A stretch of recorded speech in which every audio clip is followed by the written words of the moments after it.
pero tingnan na nagbutan. Natulog na tao, kaya alas 10, tulog na. Isang din nagatulog o nagatulog na lang sa cellphone. Ibantay mo pag mata kapoy. Lahit sa tulog anang 1 hour before pakaway tulog. Wa ako ganyan. Hindi kapoy mata. Tulog. Isang oras tulog ha? Ay, kabaluman kong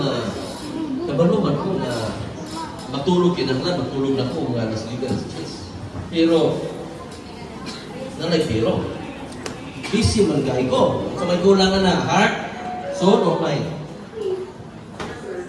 Naaman ko'y, naaman ko'y kanang daghang trabaho. Gusto ko matulog. Ganun pa lang tulog ko.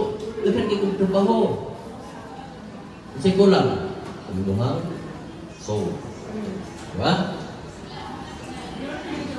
Okay, balong ako, pero ganahan pa magkay ko mo tanaw salita. Sa may ko lang, Marcos.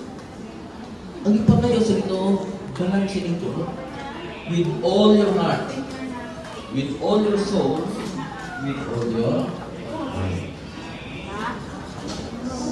Dili na kayo kumuhatag pag-edukar sa inyong mga kaipagsulong.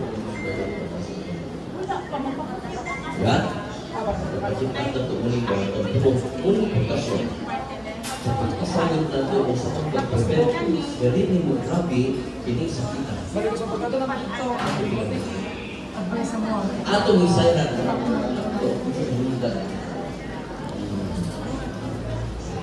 Sunod, wala na kami lifestyle position. I-refer na mo sa lifestyle ng isip kung sa may maayong ganito. Mabuta ka naman sa mabuta. Ang lifestyle ng isip, pag po na siyang linya sa mga karami.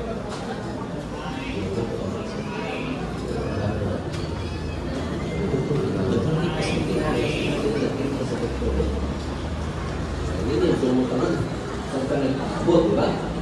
Nagkaroon kung abot yung isa ka oras nito, magkakaabot ka kung pagtingin na. Hindi ko din, sa ito pagdili kayo na makakahaan ko. Lagi yung specific ako, walang sakit. Kasi lahi mo no, lahi man ang pamaagi, i-correct sa atong pagkinagin sa problema. Muna gitawag og secondary prevention. Sa pag-prevent sa sakit galing na sa kondaan. Galing kulang og tulog, mura na gyapon itambag aning sobrang tulog. Mura gyapon din eh. Ang kulang tulog mo ingon, tambagan